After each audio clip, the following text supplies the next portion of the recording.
Me what episode it is. 436, I think.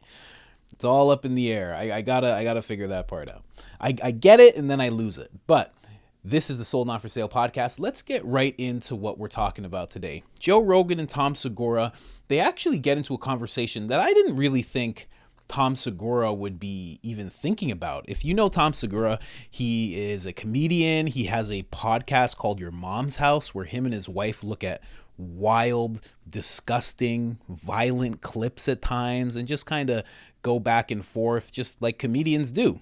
So I never thought he'd be one to really be thinking about the student debt problem that is going on in America, throughout the world, really. I mean, this is a real issue with people who are anywhere from 21 years old entering university, college, to people who are 50 years old who are still trying to work on paying it all back. It's a serious problem. And Joe and Tommy actually talk about this. Tommy has an interesting take on the student debt issue, and I think he's wrong.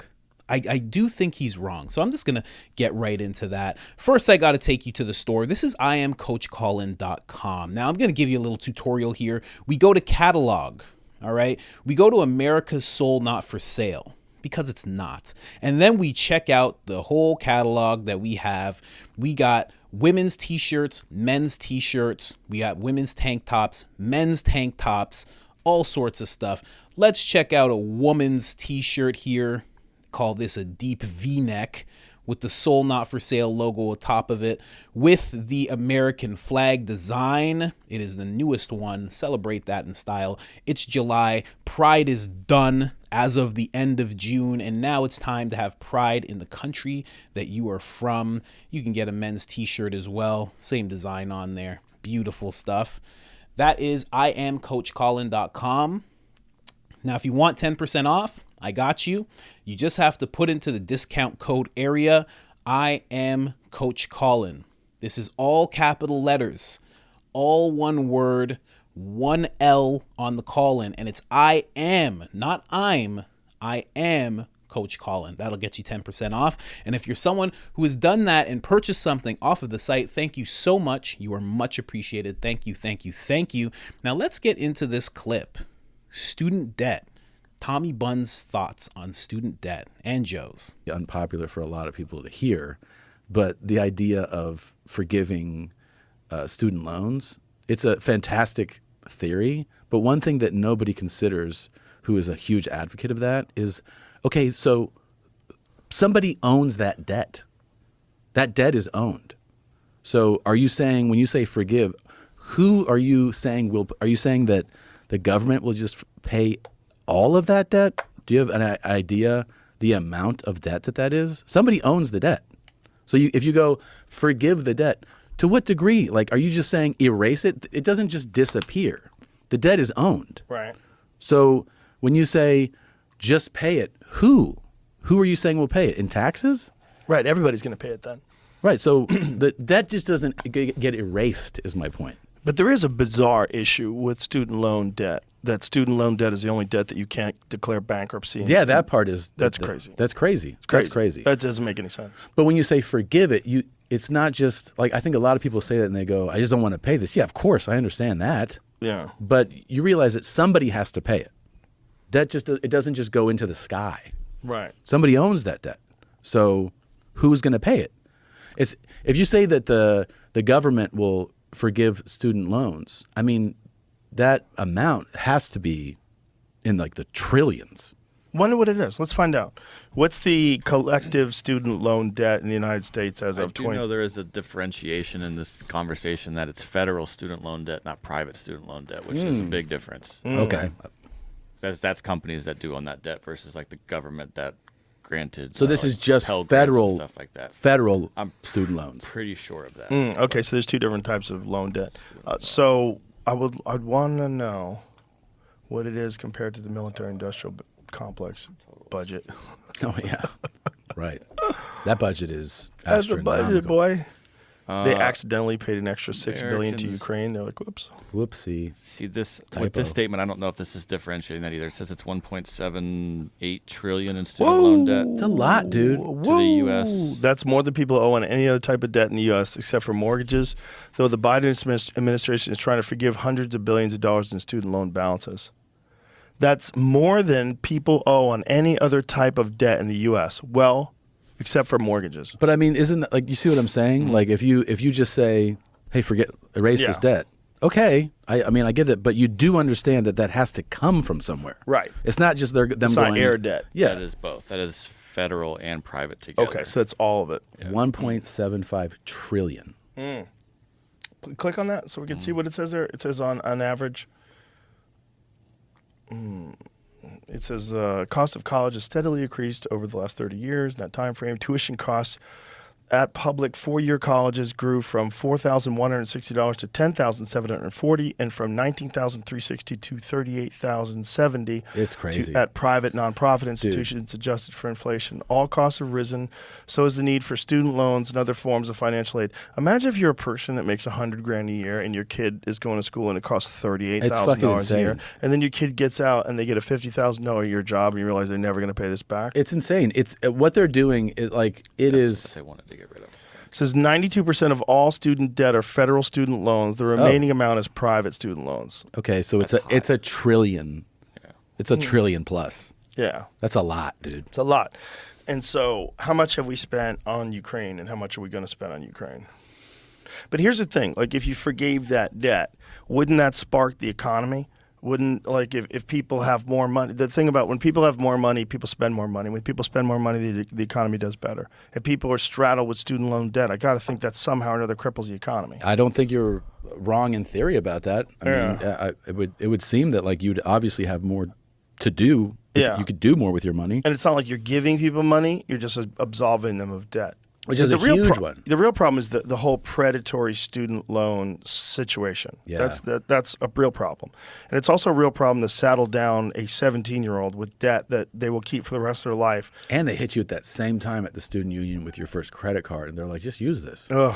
And it's got 29.9% APR. Yeah. You're like, okay, Insane. you don't know what the fuck you're And you need to do it to build your credit. Yeah. I need to I to gotta build my have credit. this. Yeah. Yeah.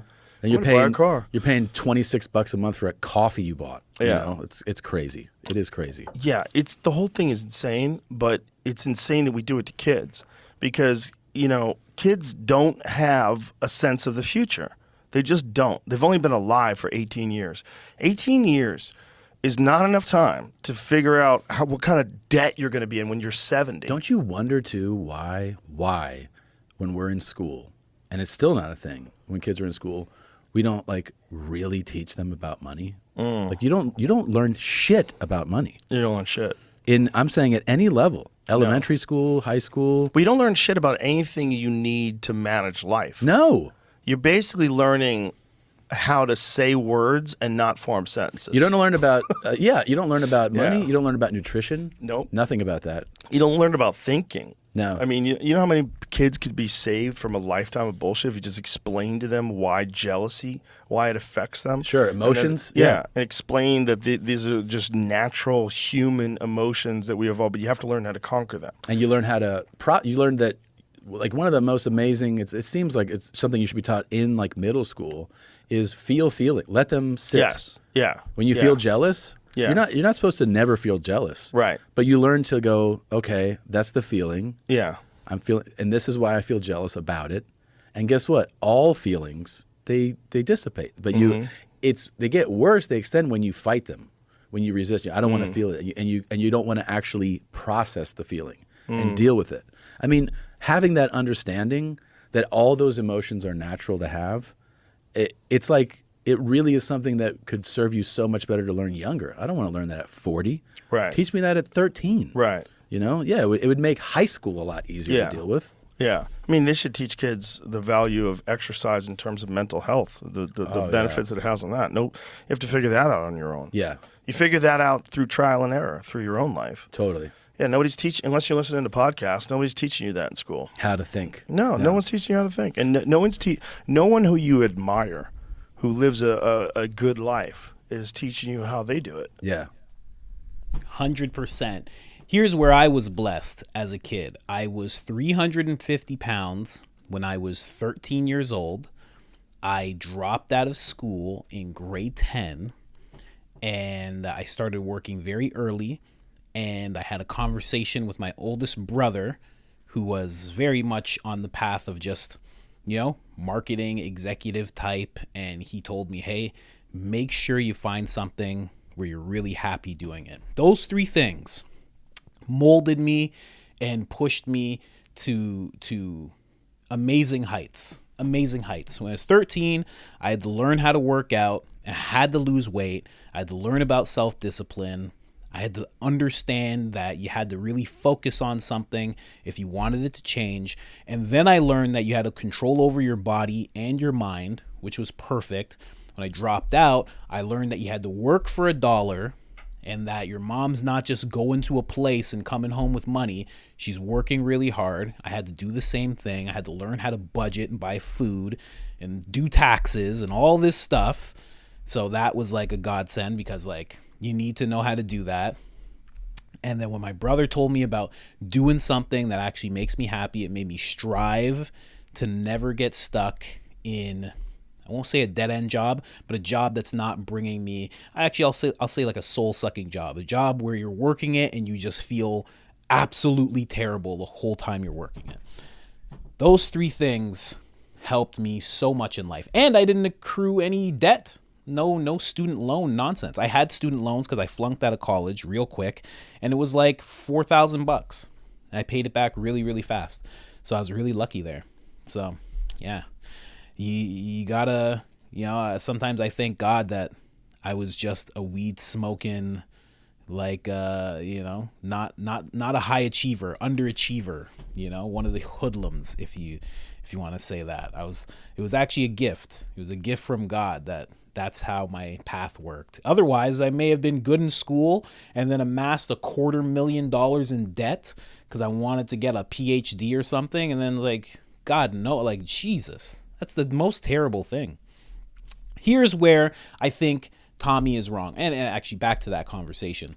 And that's why so many kids, the whole student loan thing doesn't even make sense to me because it's if you are good at school, right, that means you're good at figuring things out. You're good at solving problems. You're good at taking in data and memorizing it and then putting it on a page or an essay or a project or whatever. And you could do that exact same thing with a business. The same skills that it takes to excel in school. Obviously, you need a little more when it comes to business. You need resilience and all sorts of things.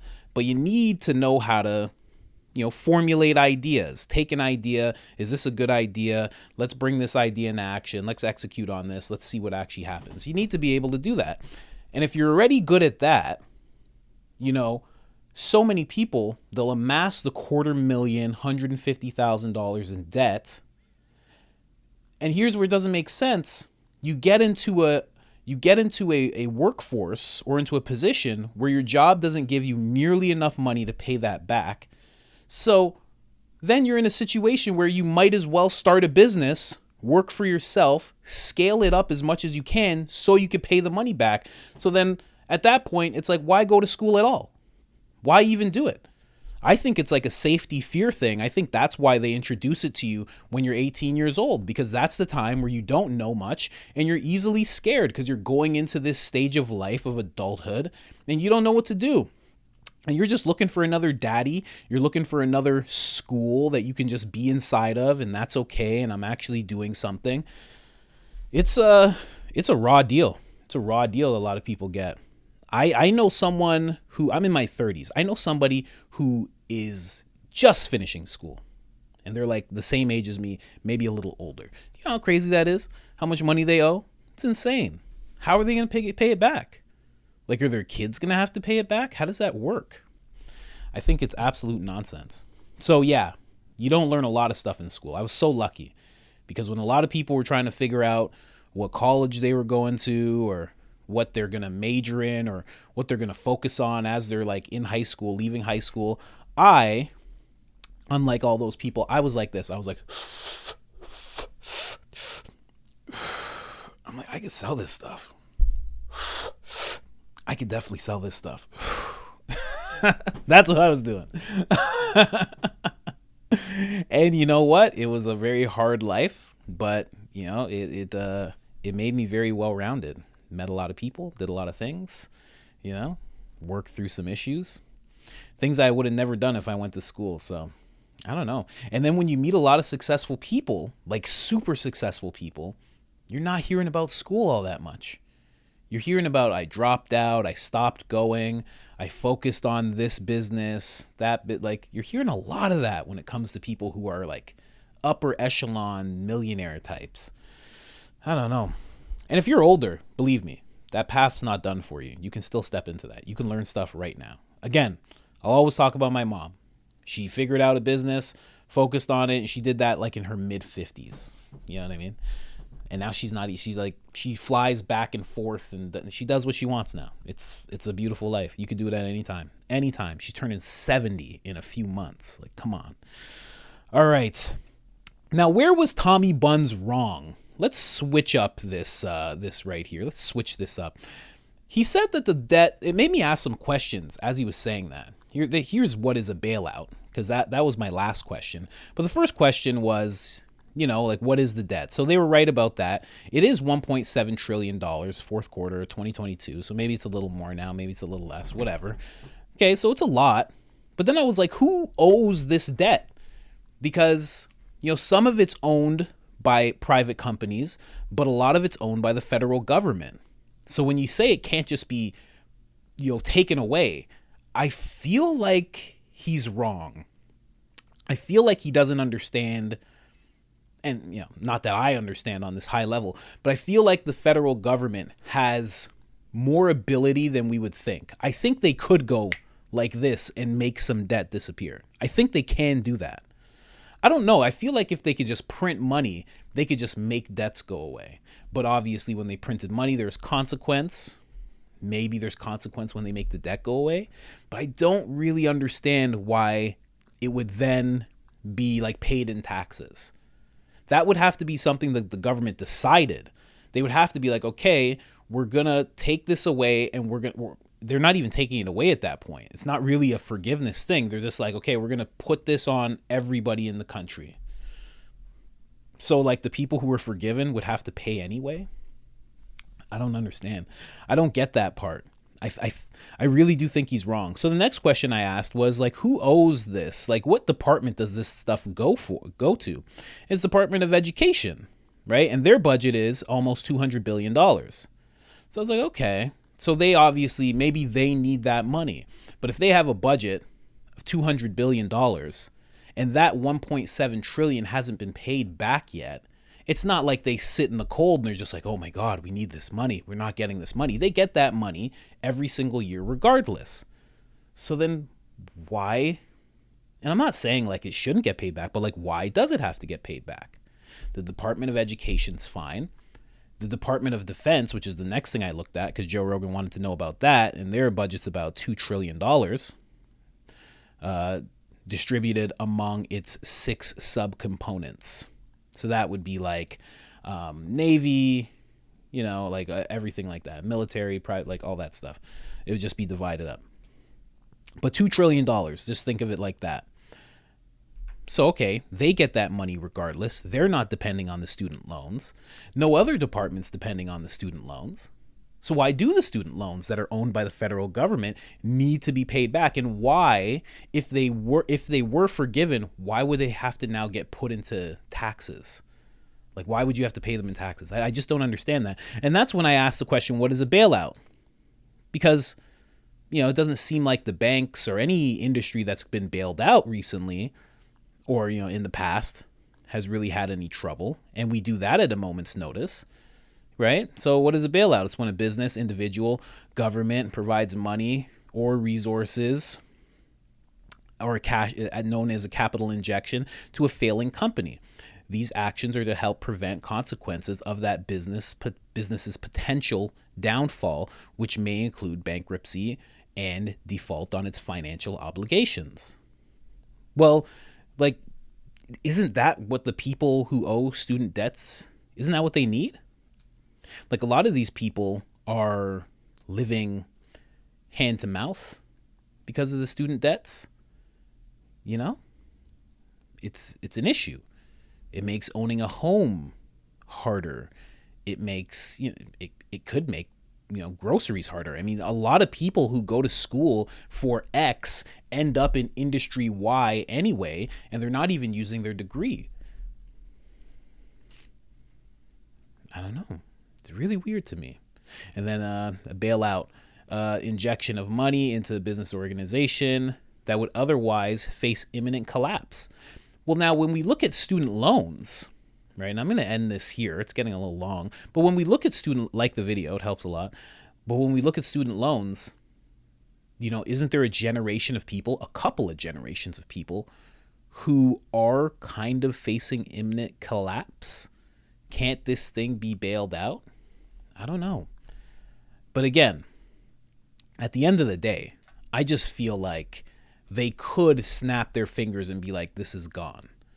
They could. But if Biden can't get it passed, and this is the thing, like commander-in-chief, right? If he can't get it done, well, then who is above him telling him that he can't get it done? And then this is the real thing in my mind as I'm saying all of this. It's almost like they want people to be in those dire straits. They want people to kind of be indebted for life. Because if you didn't owe that debt, what would you do? There's a lot of people out there that owe quite a bit of debt in terms of student loans, that if they didn't owe it, they would stop what they were doing. I'm not saying they would live in a box, but at least they'd start following a dream. Maybe they would do something to help the economy. Maybe they would be free. Maybe that's the issue. I don't actually know. This is something that I've just been thinking about because of this clip from Joe Rogan, but it just makes you wonder. Why can't they do that? You can do that for banks at a moment's notice. You can do that for Silicon Valley at a moment's notice. Tech companies, no problem. Wall Street, no problem.